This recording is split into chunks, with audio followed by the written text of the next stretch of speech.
আসসালামু আলাইকুম। চলে আসলাম নতুন ধামাকা ভিডিও নিয়ে তিশা ফ্যামিলিদের। তো এই তিশা ফ্যামিলিদের ভিডিও কিন্তু নতুন নতুন ধামাকা আবারও চলে আসতেছে। আর এই যে দেখতে পাচ্ছেন গাঠরি বস্তা, এই গাঠরি বস্তা কিন্তু শাহিনের বউ শারমিনের, প্রতিবন্ধী শারমিন। তো শারমিন কি তাহলে স্বামীর বাদ ছেড়ে চলে আসছে? এই যে গাঠরি বস্তা নিয়ে কিন্তু বাবার বাড়িতে অলরেডি চলে আসছে। আর শাহিনের তাহলে কি তৃতীয়বারের মতন বিয়ে করতে হবে আবার? তাহলে কেন আসছে ওর বাবার বাড়িতে, এই ভিডিওতে সব কিছু আপনারা জানতে পারবেন।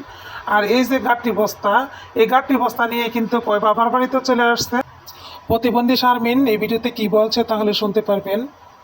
আর এই টাকাগুলো আমরা তাকে দিলাম, আমরা বলতে আমি আর আমার ছেলে। তো ছেলের হাত দিয়ে টাকাটা দিলাম আমার হাজবেন্ডকে ব্যবসা করার জন্য। তো এই শারমিন প্রতিবন্ধী কিন্তু শাহিনকে 1 লক্ষ টাকা দিল, জমায় রাখছিল ইউটিউবের টাকা। তো এই টাকা কিন্তু শাহিন বসে বসে খেতে বসতে। তো এই শাহিন কিন্তু বসে বসে সব সময় খায়, ওই কিন্তু বাহির থেকে চলে আসছে শুধু বসে খাওয়ার জন্য। তো ওই হচ্ছে বাদাইমা, ওর বউ কীভাবে থাকবে? ওই সব সময় বসে থাকে, ওই তো কিন্তু কাজই করে না। আর শাহিনের বউ কিন্তু শারমিন, ওই কিন্তু আরেকটা বাদাইমা, একদম পুইরা, ওই তো কিন্তু কাজকর্ম করে না, 2 দিন পর পর বাবার বাড়িতে চলে আসে। তো এই হচ্ছে শাহিনের সংসার। শাহিনের বউ শারমিন বাবার বাড়ি চলে আসছে, ওই কিন্তু বাদাইম্মা। এই বাদাইম্মার কিন্তু বউ কোনো সময় থাকবে না। আর শারমিন তো দেখতেই পারেন আপনারা, ওই কিন্তু একটা কুইরা মহিলা, ওই কিন্তু কাজ করতে পারে না ঠিক মতন, শ্বশুর বাড়িতে 2 দিনও থাকে না, 2 দিন পর পর বাবার বাড়ি চলে আসে। ওই কীভাবে স্বামীর সংসার করবে? দোনোটাই ফ্যামিলির ভিতরে বাদাইম্মা ইউটিউবের চ্যানেল খুলে নিছে, আর 2 টাকা ইনকাম করে এটি বসে বসে খায়। আর শারমিন কিন্তু বলতেছে শারমিনের ঘরের মালামাল নাকি এই খুকি চুরি করে নিয়ে গেছে, ওর মাল কিন্তু তেমন একটা নাই, এই কারণে নাকি ওই বাবার বাড়িতে চলে আসছে। তাহলে কি কথাগুলো কি সব সত্য ঘটনা? তাহলে এই ভিডিওতে জানতে পারবেন ওর ঘরের মালামাল নাকি নেই। আসলে আমি এখানে থাকার জন্য ওই জিনিসগুলো আনি নেই, অন্য কোথাও থাকবো এই জন্য। আসলে মানুষের জীবনে কখন কোথায় কিভাবে কি ঘটে যায় সেটা বলা বড় মুশকিল।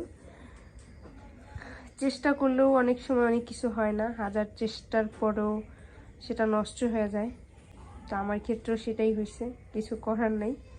তো যাই হোক, জিনিসপত্রগুলো নিয়ে আসছি।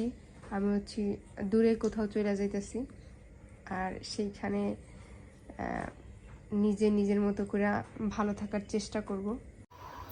আচ্ছা শারমিন, তোমার শ্বশুর বাড়িতে তোমার এত সমস্যা হয় কেন? তোমার আরেকটা জাত ও বাড়ির ভিতরে থাকে, সুরুজা, ওর তো এত সমস্যা হয় না। হয়তো যত যুদ্ধই করে ওর কিন্তু শ্বশুর বাড়িতে পড়ে থাকে, ওই কিন্তু অনেক পরিশ্রম করে খুকি।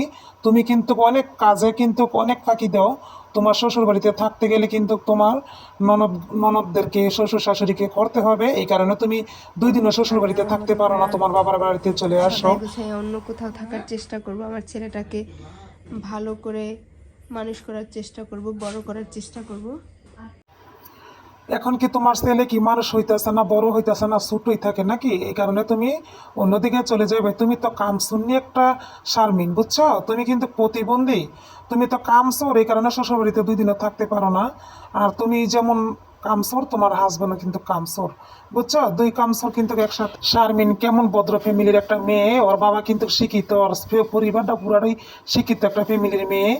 ওর বাপ কিন্তু দিন আনে দিন খায়, ওর ফ্যামিলির কিন্তু অবস্থা খুবই খারাপ। আর ওর ভাই কিন্তু একটা বদলি দেয়, বাড়ি বাড়ি কামলা দেয়। আর ওর কত মানুষ হয়ে গেছে, বিশাল ধরনের একটা দেশের ভিতরে শিক্ষিত একটা মহিলা হয়ে গেছে। ওর শ্বশুর বাড়িতে 2 দিনও থাকতে পারে না, ননদদেরকে দেখতে পারে না, শ্বশুর শাশুড়িকে সেবা যত্ন করে না। কামসুর একটা মহিলা বাবার বাড়িতে চলে আসছে, গাঠি বস্তা লই আবার বড় বড় কথা বলে। আয়া বলছি।